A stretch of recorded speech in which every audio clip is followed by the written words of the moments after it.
Gracias. Buenas noches a todos, buenas noches a todas. Llegó el último encuentro, por lo menos de esta parte del año, diríamos así, ¿no? Y hemos estado conversando juntos sobre varios temas bastante intensos o bastante densos en el sentido emocional. Y bueno, en este último encuentro tenemos que ver de qué manera podemos repuntar entre todos, ¿no? Fueron temas, como dijimos, muy profundos y entonces, bueno, tal vez muchos de nosotros nos hemos sentido identificados en alguno de ellos y qué importante saber que contamos con la comunidad de fe para poder hacer frente a todas estas circunstancias. Me gustó que en el último encuentro pudimos cerrar también este tiempo orando, dándole gracias a Dios, porque esto, más allá de una charla o una reflexión, es un culto, y estamos teniendo este culto a Dios con temas que hacen a nuestra salud emocional, con temas que también hacen a nuestra salud espiritual. Así que en esta última conversación o en este último diálogo que queremos compartir, nos propusimos trabajar algunos aspectos vinculados a nuestras relaciones familiares en cuarentena. Y creo que algo importante a destacar antes de tal vez enfocarnos en algunos disparadores, ¿no? O algunos hilos de discusión en esta noche, es tener en cuenta que, bueno, hoy por hoy asistimos a múltiples modelos de familia.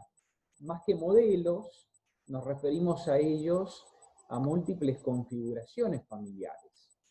A diferencia de lo que, bueno, tal vez nos dejaba de alguna manera el tiempo moderno, en perspectiva histórica, en este momento histórico nos encontramos con múltiples configuraciones familiares y eso hace que, bueno, sea tal vez muy difícil poder definir en términos sociales qué es una familia. De hecho, los mismos teólogos, ¿no?, se encuentran a veces en una discusión bastante interesante a la hora de pensar o nombrar a la o las familias. ¿Sí? Me gusta pensar a las familias desde una perspectiva en plural, teniendo en cuenta, como decíamos la semana pasada, que en nuestro contexto tan particular como es el de una ciudad tan grande y cosmopolita como la ciudad de Buenos Aires, aunque, bueno, he escuchado que hay hermanos o hermanas de otras ciudades del país o del extranjero, en un contexto como el nuestro, ¿no?, asistimos cada vez más a una diversidad de las configuraciones familiares. Entonces no nos vamos a proponer discutir en este espacio qué es o qué no es una familia, porque entraríamos a discutir cuestiones legales, biológicas, afectivas, vinculares, etcétera, sino más bien pensar en la idea, ¿no?, del espacio compartido que tenemos con otras personas en este tiempo de cuarentena. Porque al fin y al cabo, ¿no?, la familia trasciende lo que puede ser un vínculo estrictamente biológico, legal, o la firma de un papel, y va justamente a considerarse cada vez más en términos afectivos, relacionales, vinculares, y es un poco a eso a lo que queremos dedicarnos en esta noche. ¿Sí? Entonces, cuando pensamos en las relaciones familiares en este tiempo de cuarentena, si hay algo que debemos tener en cuenta es que nuestra realidad ha cambiado muchísimo, y esa realidad ha cambiado desde lo concreto, ¿no?, de muchos aspectos, como por ejemplo, ¿no?, que antes salíamos a trabajar o salíamos a hacer determinadas actividades por fuera de nuestros hogares, y hoy la mayoría, ¿no?, se encuentra como al interior de su casa en este confinamiento prolongado. Entonces, realmente hay cuestiones de la vida cotidiana que han cambiado, se han modificado tanto, ¿no?, que las relaciones familiares, ¿no?, o las relaciones con aquellas personas con quienes compartimos hoy un espacio habitacional, por ejemplo, también han sufrido modificaciones importantes. Alguno está pensando, la verdad, ya no lo aguanto más, ¿no? Ya quiero que se abra esto, ya quiero que vaya a trabajar, ya quiero poder salir, ya quiero... Y créanme que todos creo que estamos en un momento donde necesitamos poder, obviamente, tener un aire más importante en nuestras vidas. Sin embargo, si hay algo que me gustaría transmitirles en esta primera parte o en este primer momento, es que si deseamos que nuestras relaciones familiares en este tiempo de cuarentena puedan incluso experimentar un crecimiento, necesitamos poder pensar de forma realista. Y pensar de forma realista implica tener expectativas realistas. Pensar de forma realista implica poder diseñar una rutina diaria o una rutina semanal de forma realista, es decir, acorde a la realidad actual por la que estamos viviendo. Seguramente todos nos hemos frustrado en estas semanas intentando hacer todo lo que veníamos haciendo cuando no existía el aislamiento, ¿verdad? Nos hemos frustrado porque, bueno, tal vez sentíamos que podíamos ir de un lado al otro o pasarnos de un lugar a otro y nos hemos encontrado con que el tiempo, de repente creímos que podía rendirnos más o de otra manera, ya que no estamos 3 horas arriba de un colectivo o del subte, y sin embargo, ¿no? El tiempo parece que tenemos la percepción de que nos rinde menos, que estamos tal vez más agotados, decíamos en la primera semana un poco tal vez más tristes, o con miedo, o experimentando algunas emociones que tal vez no nos hacían sentir tan bien. Bueno, tener una expectativa realista de nuestras relaciones familiares implica comprender que justamente todos los que estamos conviviendo o participando de un mismo espacio habitacional o no, estamos transitando emociones, situaciones, vivencias que son muy diferentes a las que, bueno, transitábamos antes.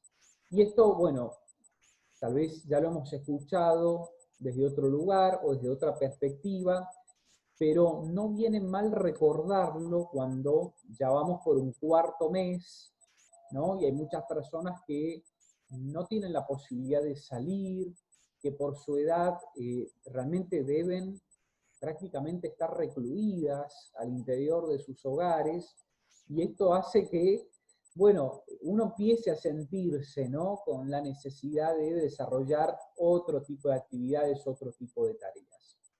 Pero es importante que podamos ser realistas en esto. Es decir, si me siento triste, como decíamos el primer miércoles, ser coherentes con esa emoción, ¿no? Si siento algo de miedo, bueno, poder aceptarlo y ser coherente con esa emoción. Si también estoy experimentando un momento de placer o de gratificación o de alegría, porque, bueno, me estoy recreando con alguna actividad dentro de mi hogar, bueno, ser coherente con esa emoción. Pero ser realista también implica no pedirle al otro algo más de lo que en este momento particular puede llevar adelante. Y seguramente, bueno, estamos todos pensando en esquemas, horarios, programas o incluso planes que nos hicimos al inicio de esta cuarentena, ¿no? Voy a hacer esto, ahora que estoy en casa voy a hacer un curso, voy a, no sé, hablar por videollamada con mis amigos o amigas que hace mucho no veo, y de repente todo fue videollamada y entonces tampoco queremos saber nada de las videollamadas. Bueno, esto es ser realista, es decir, poder primero reconocer lo que nos pasa, pero tampoco exigirle a las personas con las que estamos atravesando este momento de aislamiento, de cuarentena, si es que estamos junto a otras personas, mucho más de lo que podemos dar en este tiempo. ¿Mm? Y con esto quiero decir, bueno, tengamos en cuenta las emociones del otro, seamos empáticos, ¿no? Tratemos de conocer cómo está transitando la persona con quien convivo o con quien de alguna manera mantengo un vínculo más significativo en este tiempo de cuarentena. Si yo pretendo que la persona esté, como dicen los chicos, pum para arriba todo el día, ¿no? O que todo le salga bárbaro, que todo le salga perfecto, que todo le salga bien, que todo, bueno, sea un relojito durante el día y durante la semana, bueno, seguramente me voy a frustrar, ¿no? Y yo creo que ya todos nos hemos frustrado un poco en esto, porque nos hemos impuesto metas u objetivos y habiendo pasado algunos meses, nos damos cuenta que el tiempo personal, el tiempo familiar, y no me refiero a la hora, sino a la percepción del tiempo que vamos desarrollando, ha cambiado muchísimo y es diferente. Y aunque creamos que podemos estar en más de un lugar al mismo tiempo o participando de varios espacios al mismo tiempo, esto también genera un estrés bastante particular en nuestra vida cotidiana. Por ejemplo, hoy a la tarde participé de un encuentro con Carmen, ¿sí? Y después de ese encuentro virtual salí y tenía un encuentro con otra persona. Y después de ese encuentro tenía una reunión por teléfono. Y después de esa reunión por teléfono ingresé en este espacio. Fíjense cómo también nuestras agendas se van incluso cargando, ¿no? Con distintas actividades o espacios, ¿no? Que pueden ser recreativos, de reflexión y también de crecimiento espiritual como este, pero, ¿no? También esto implica una participación, ¿no? O una involucración diferente en relación a lo que se da en llamar el tiempo presencial. Entonces, el tiempo virtual nos pide que seamos un poquito más realistas con nosotros mismos y con los demás. Por supuesto que es ideal, ¿no? O es esperable que podamos ser realistas con pandemia y sin pandemia, ¿no? Es decir, es esperable que podamos ser realistas en nuestras aspiraciones con pandemia y sin pandemia. Pero en pandemia, o mejor dicho, en aislamiento, todavía es importante que podamos reforzar esto. Porque, insisto, tal vez nos planteamos algunas ideas o proyectos al inicio de todo esto y hoy vemos que completamos algo, otra cosa la llevamos adelante a medias, algún proyecto ni siquiera se inició o no hicimos nada, ¿no? De todo eso que nos propusimos. Pero eso no significa que no hayamos invertido nuestro tiempo en este tiempo de aislamiento o no lo hayamos aprovechado al máximo. De nuevo, esta cultura exitista de la que hablábamos, ¿no? De aprovechar, de hacer, de invertir, bueno, tener que estar conectado también todo el tiempo.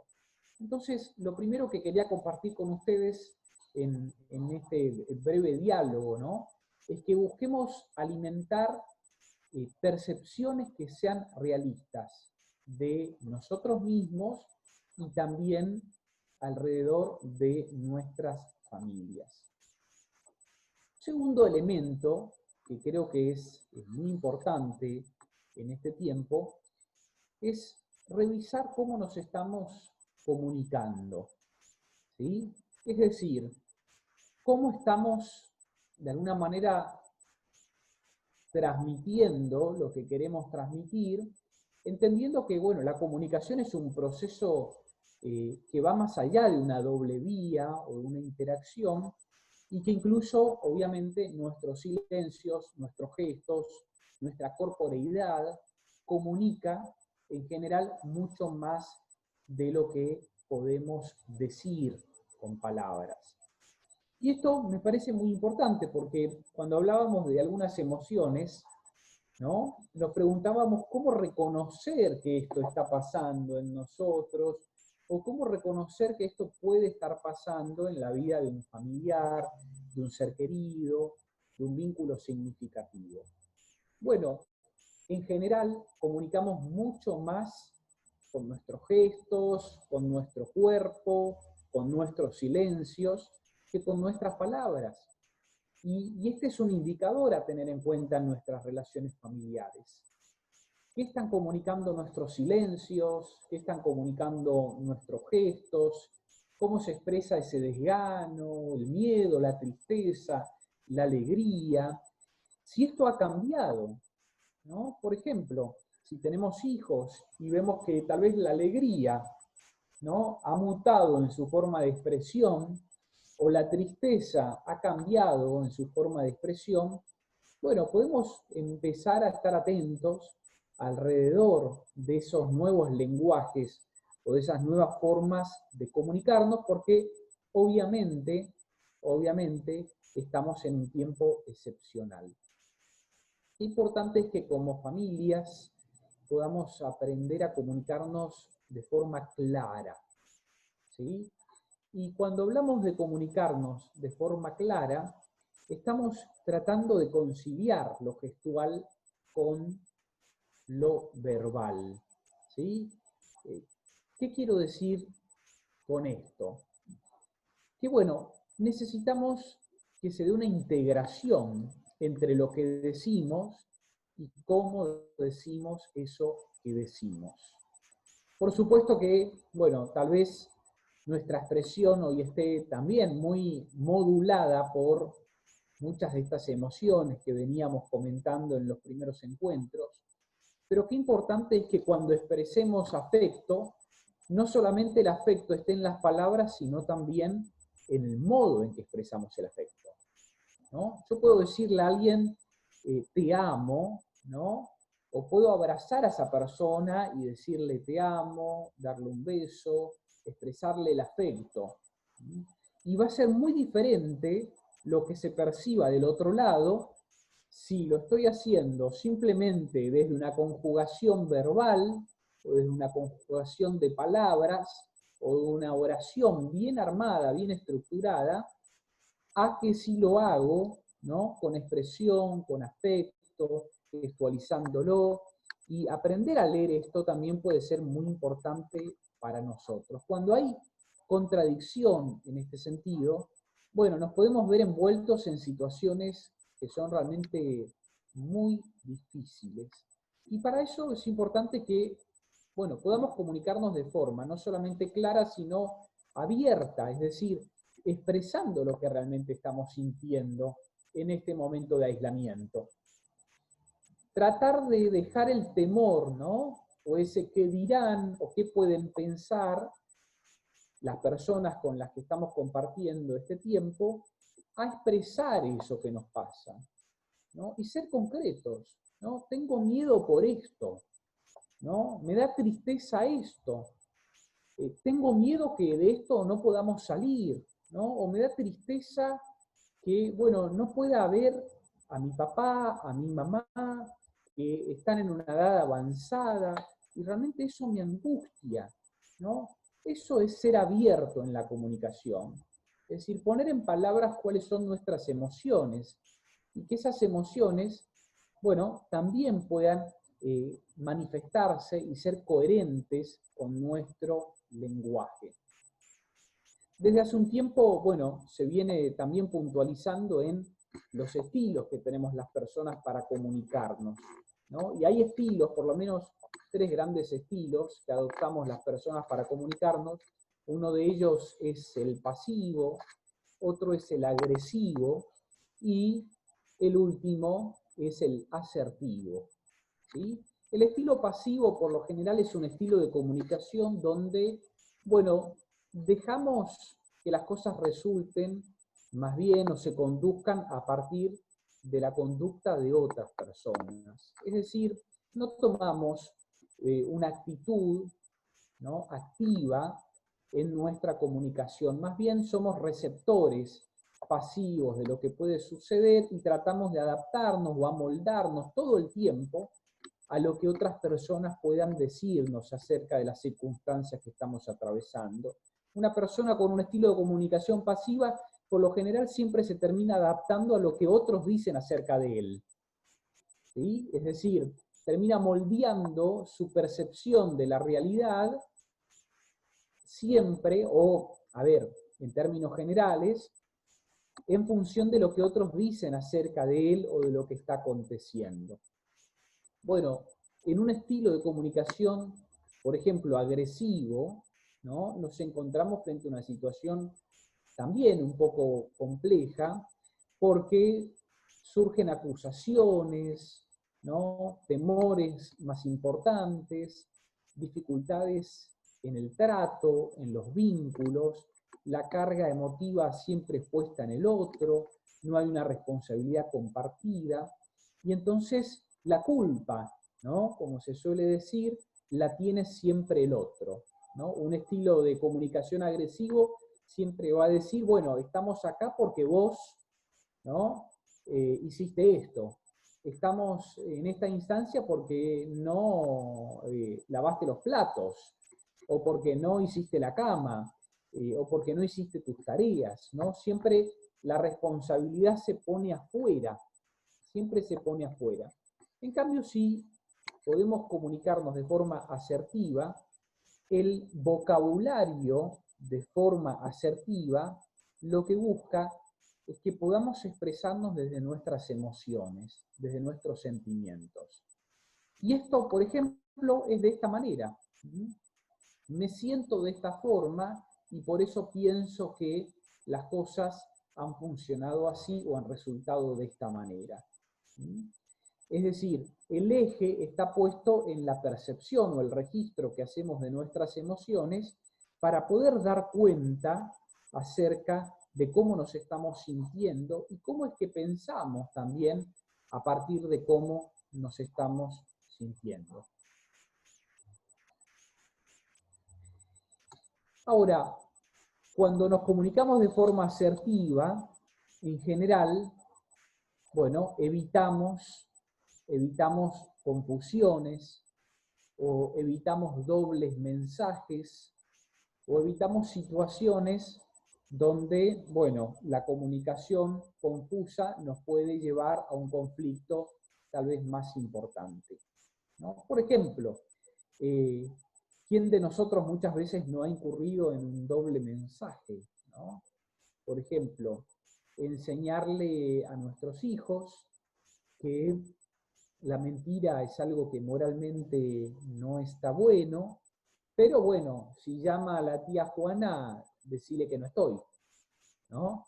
Es decir, por un lado, verbalmente transmitimos un valor o un mensaje, pero desde lo actitudinal muchas veces terminamos transmitiendo un doble mensaje y nuestra comunicación termina siendo realmente confusa, contradictoria, y como tal vez sucede en la infancia, todavía no estamos del todo preparados para procesar este tipo de mensajes contradictorios, entonces nos encontramos en un callejón sin salida.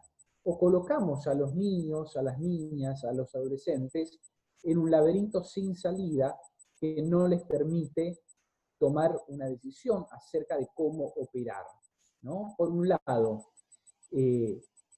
hago caso al valor moral o hago caso a, bueno, la expresión de ausencia de papá o de mamá porque en este momento no quiere atender el teléfono, ¿no? Bueno, esto nos coloca en una situación bastante compleja.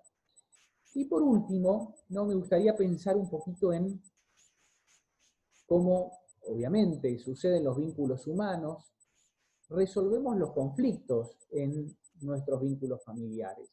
La realidad es que el conflicto es inherente al ser humano y todos los días podemos encontrarnos frente a conflictos que pueden ser de alguna manera potenciadores de salud o por el contrario, de acuerdo al modo en que busquemos resolverlo, nos pueden encontrar en situaciones mucho más complejas en términos familiares. Creo que una clave para entender cómo estamos resolviendo los conflictos en términos familiares es la famosa fórmula ganar-ganar.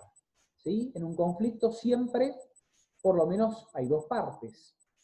Y en términos familiares, ¿no? El conflicto puede darse en una pareja, entre un padre, una madre y un hijo, entre dos hermanos, en fin, puede asumir cualquier modalidad de acuerdo a los vínculos familiares en los que estemos inmersos. Ahora, ninguna familia puede experimentar crecimiento si frente a un conflicto una parte gana y la otra pierde. ¿Sí? Si el esquema es ganar-perder, si el esquema es que uno gane y otro pierda, perdimos de vista la importancia de la familia y del vínculo social familiar. En cambio, si podemos pensar en este objetivo, ganar-ganar, es decir, donde todas las partes involucradas, en cualquiera sea el conflicto que nos encontremos en términos familiares, podamos salir resilientes, ¿no? Creciendo en una estrategia superadora, bueno, probablemente toda la familia va a resultar en un crecimiento mayor. Por supuesto que hay conflictos, ¿no? Que tienen un límite, y esos conflictos, ¿no? Que tienen un límite se diferencian muchas veces por el grado de conflictividad que muchas veces atraviesa la agresión, incluso la violencia, y esto hace que, bueno, necesitemos pensar los vínculos familiares desde otro lugar, o desde otros lentes, o desde otra mirada. Cuando una relación familiar está atravesada por la violencia, ya sea psicológica, financiera, física, bueno, sexual, la que sea, no podemos estar pensando desde un esquema ganar-ganar, o cómo resolver de alguna manera el conflicto desde este esquema. ¿Por qué? Porque indudablemente la atención o la orientación que se necesitan en casos de estas características requiere de otro tipo de atención, requiere de otro tipo de orientación, y esto hace que los conflictos muchas veces precisen de una orientación, un acompañamiento, una atención de resolución por fuera del ámbito familiar.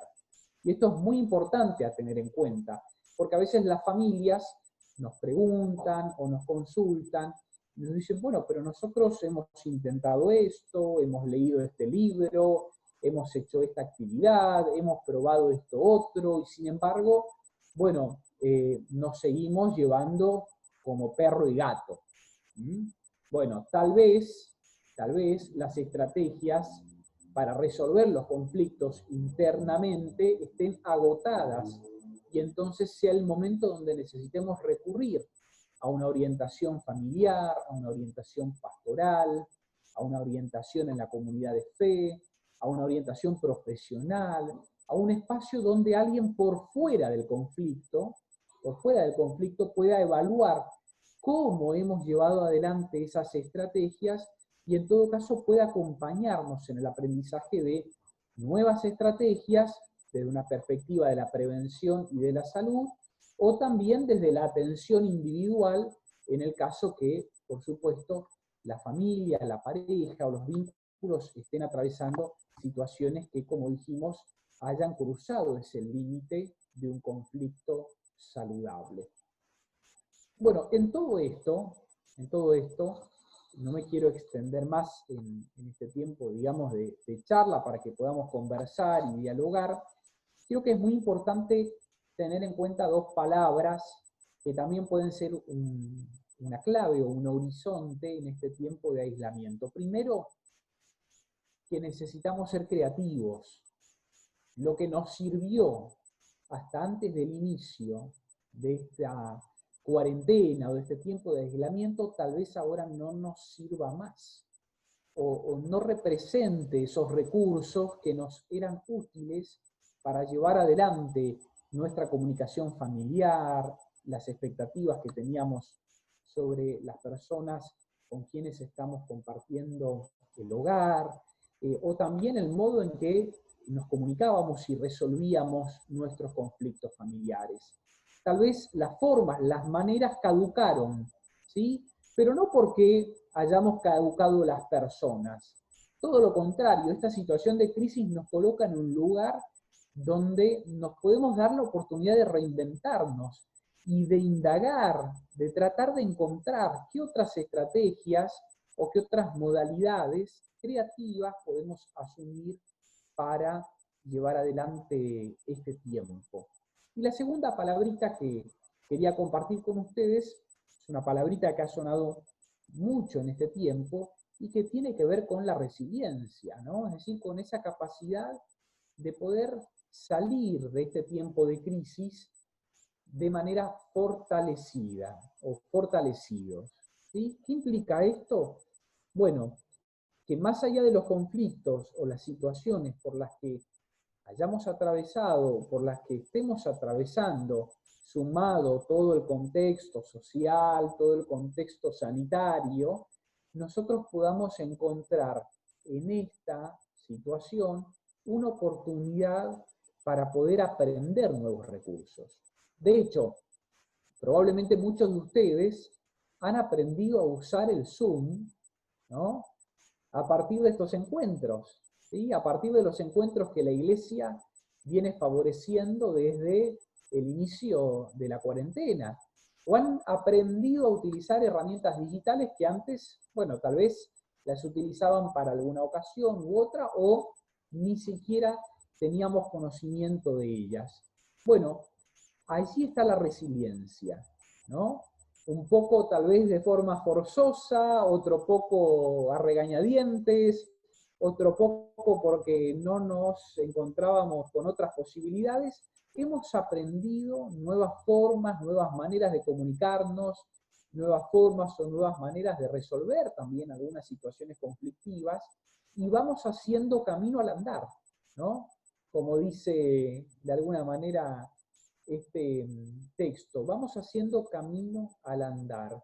Y como en una crisis nadie tiene un librito o nadie tiene un manual, como en una situación crítica también sanitaria como la que estamos viviendo, nadie tiene un esquema, digamos, tan armado como para saber cómo funcionar.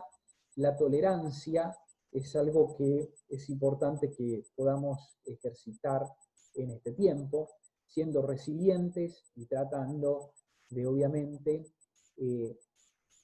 sacar, ¿no? Capas o el polvo a nuestros espacios más creativos para que de esto podamos salir de alguna manera nuevos, renovados y con nuevas estrategias, como decíamos hace un ratito. Bueno, no quiero extenderme más, en todo caso, para que podamos dialogar, para que podamos charlar